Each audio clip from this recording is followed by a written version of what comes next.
Welcome to Conversations on the Coast, San Francisco's premier author interview program. Today we're going to talk about a book called American Creation, Triumphs and Tragedies at the Founding of the Republic. And to do that, we are going to welcome Joseph J. Ellis. He is a prize winner, a National Book Award for a title called American Sphinx, a Pulitzer Prize for Founding Brothers. I guess we're honored to have you. How are you? It's great to be back. I remember talking to you a couple years ago. Yeah. I forget what book that was, but that's okay. Not important. Let's get right to the book of the moment. In this book, they say, you turn to the pivotal events of the last quarter of the 18th century. You look at the circumstances that made it the most politically creative era in American history. Wasn't much political there before that period.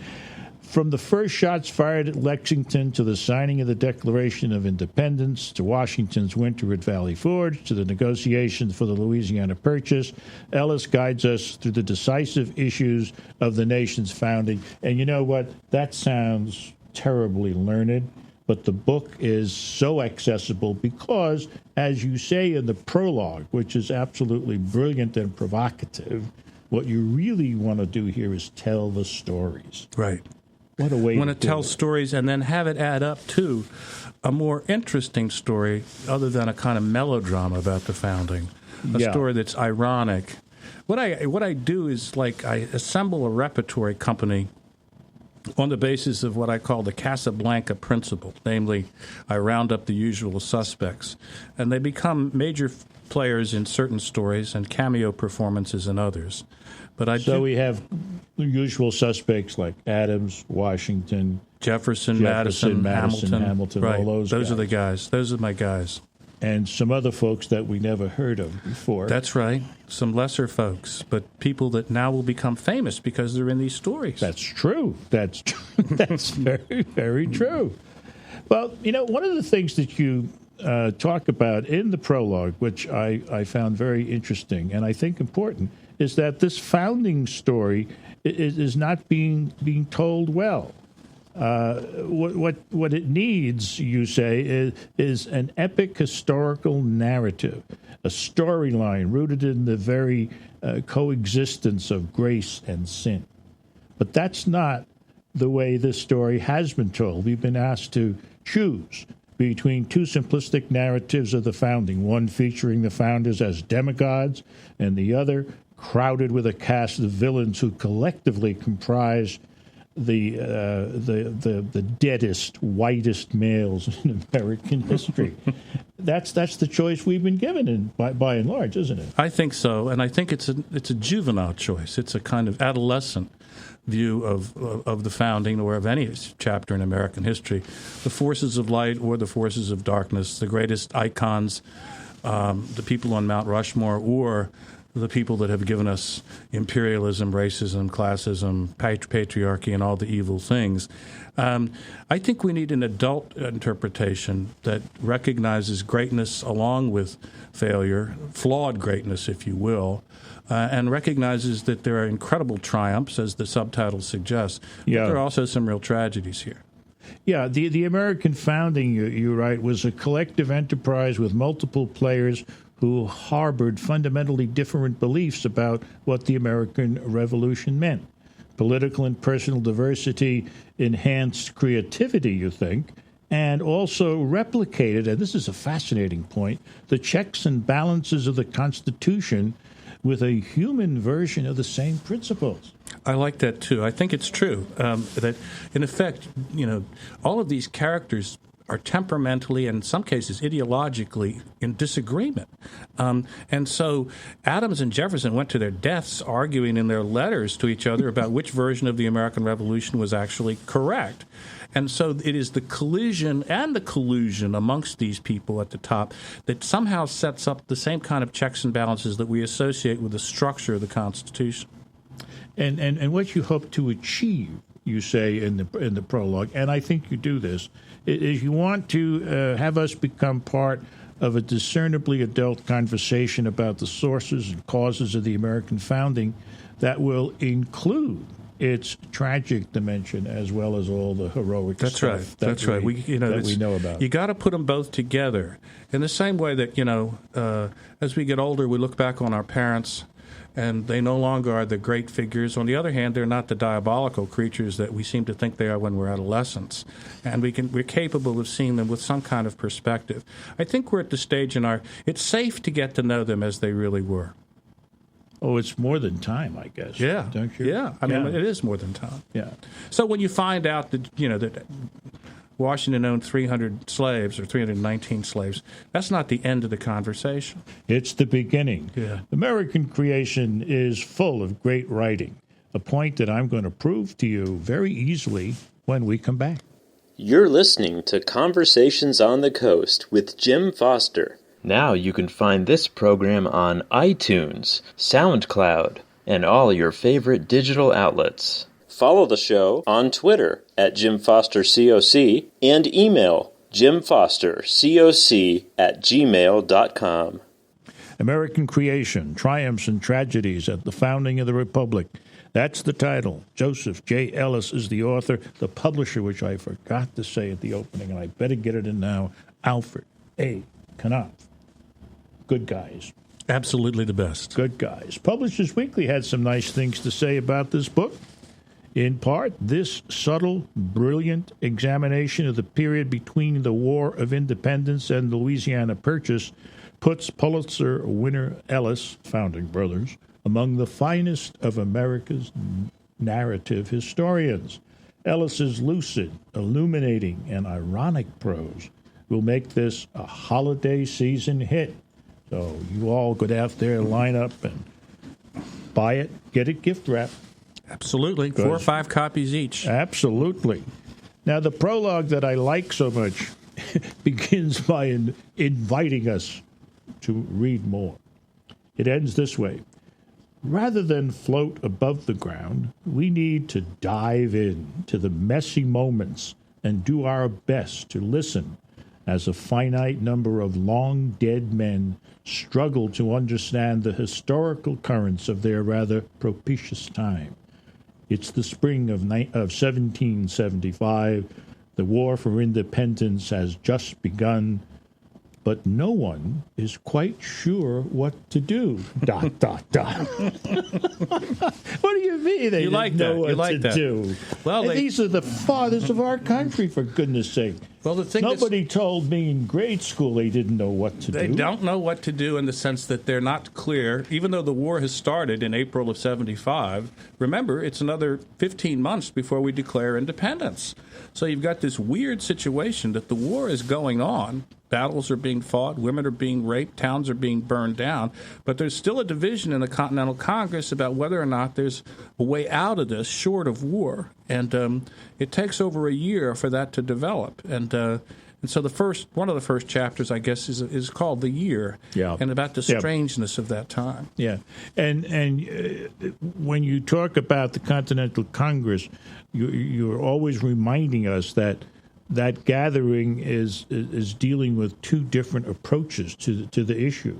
One is breakaway, right, and led by Adams primarily, right, Adams primarily, and then the other one is no, let's not do that. It's not the way to go. Let's be more prudent, and let's face it, we are going to, if we break away, face the most powerful army and navy in the world, and we're going to lose, and all of us are going to be rounded up and hung as traitors.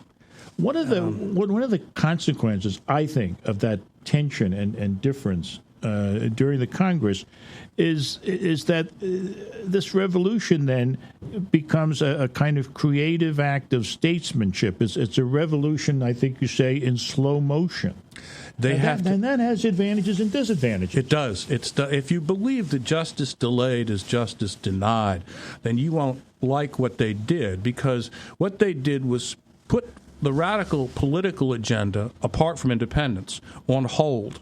They said, we can't do away with the property qualification. We can't give women the vote yet. We can't even directly attack the slavery issue, because if we do, the republic we're trying to create will be killed in the cradle. And so they take a course of action that is like They're conservative revolutionaries. They're the exact opposite of the kind of people that produced the French Revolution. Right.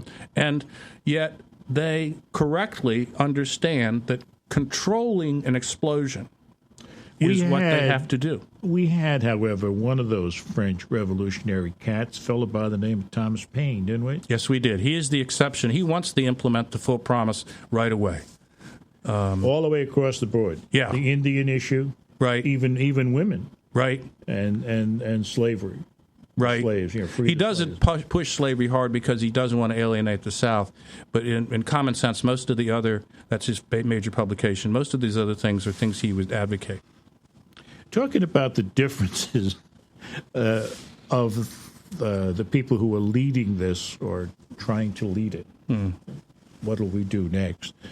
The difference between Adams and Washington. You succinctly summed this up. Adams had gone to Harvard, and Washington had gone to war. And there's a lot of that's a total different.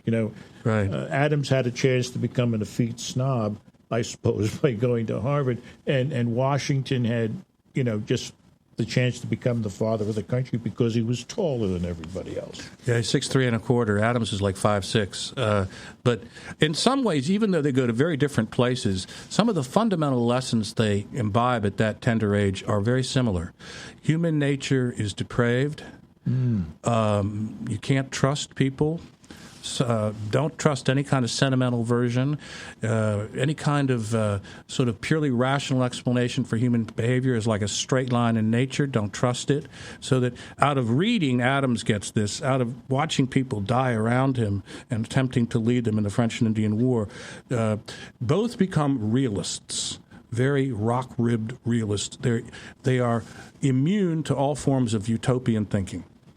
American Creation covers not just the triumphs of the founding epoch, but also its failures. When we come back, I want to look at one of them. You're listening to Conversations on the Coast with Jim Foster. Now you can find this program on iTunes, SoundCloud, and all your favorite digital outlets. Follow the show on Twitter at JimFosterCoc and email JimFosterCoc@gmail.com. This is Jim Foster. It is Conversations on the Coast, American Creation, Triumphs and Tragedies at the Founding of the Republic. That's the book we're talking about. And doing most of the talking, I hope, is Joseph J. Ellis, whom we're very glad to have. And Alfred A. Knopf has been good enough to put him on the road and send him to us. Library Journal is smart enough to say some good things about the book. Ellis's skill as a biographer is evident throughout. We sometimes forget that these men, long since canonized, were once flesh and blood. Ellis's depiction of Washington's frustrations with Congress, Adams's insufferability and preening, Madison's shy brilliance, and Jefferson's wily machinations are perfect, bringing the founders to life across the centuries and showing us that our times are not really so different from theirs. Ellis writes history as it should be, as a page-turner. This insightful, scholarly, yet accessible book is highly recommended. Pay these guys? I couldn't have written anything better myself. I don't think your wife could have done better than that. I mean, she wouldn't have been that nice. That is really terrific. Adams's insufferability, it included his wanting credit for the Declaration of Independence, a version of which he claims to have provided on May 15, 1776. But you give the lie to that because you quote the darn thing. And that ain't succinct at all. Well, what it is, that May 15, 1776, Adams proposes and the Congress passes a law that essentially says all the colonies should redo their constitutions as state constitutions. Right. And Adams says that's the real positive moment where we declare independence. And and then he gets credit for that. And then he's always upset in his old age that Jefferson gets all the credit for writing the Declaration. Adams could have written the Declaration himself. He was the head of the committee. That's true. That was in charge of that. But he said that Jefferson was a better writer. And he was also a Virginian. And they needed to have a Virginian in charge. But then he wanted credit for it. Yeah, he rued the day that he didn't do it himself. He is insufferable. He is. That's all there is to it. But I he's like also his the wife. guy. His wife is right. nice. That's my next book. Abigail? Abigail and John wow. together. Oh, that's great. Yeah, That'll be and fun. even though he's a vain man, if you said to me, if you could have a beer with anybody, who would you pick? He's the one I'd pick. You're right. Right. He would tell you the truth. Yeah. I mean, have a Sam I don't Adams. know. I think I might want to have a beer with von Steuben. Oh, the German guy. Good German beer. Yeah, good. You'd like his profanities. Whom you describe as one of the many frauds who came to Valley Forge. A lovable fraud. A lovable fraud. Yes. Who had the troops marching. He's the guy that teaches up and down the drill. greensward. Yeah. Yes. All right. There was a treaty after this war, Treaty of Paris. I guess it was 1783. Correct. And one of the great problems of that treaty is that it doesn't mention the Native Americans at all, does it? It's as though they're not here. They don't exist. It's an interesting fact that the United States acquires that area east of, probably from the Atlantic to the Mississippi and south of Canada, and there are about 80,000 Native Americans living there, but none of them are invited to participate in the Treaty of Paris. And the presumption initially is they are what they call a conquered people. Therefore, they have no rights. And that eventually it's just inevitable that the white population is going to occupy all of their tribal territories. And eventually, that's what happens. But Washington makes a heroic effort to try to do something else, to set up an enclave theory. The reason I think that he does that, I'm not sure you say this, but what's happening here is that America is taking on the imperial hubris that they were trying to get away from when they broke away.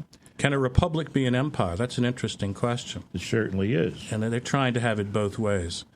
To the extent they're a republic, they cannot do Indian removal because they've got to allow the Indians they can only remove their Indian land by their own consent, Indian consent.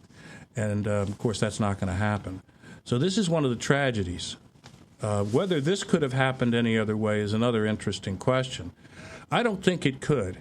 I mean, I think your book is part of the answer, and that is by your following the trail. The Knox and Washington, and who was the third guy in power at that time? Jefferson, and that they really did come up with an approach. Which was a republic's approach. The approach was to create a series of secure Indian homelands, to regard Native American tribes as separate nations, just as sovereign as France or England, and to protect them with a federal treaty and, if necessary, federal troops. But it was impossible. There were too many. There are 500,000 white settlers moving across the Alleghenies in 1800. And the Indian population is about then to 50,000. Demography triumphs. Demography triumphs over policy. That's right. Great phrase. There are a lot of great phrases in this book. It is called American Creation, Triumphs and Tragedies at the Founding of the Republic. The author is Joseph J. Ellis. This has been Conversations on the Coast, and I'm Jim Foster. Now you can find this program on iTunes, SoundCloud, and all your favorite digital outlets. Follow the show on Twitter at JimFosterCoc and email JimFosterCoc@gmail.com.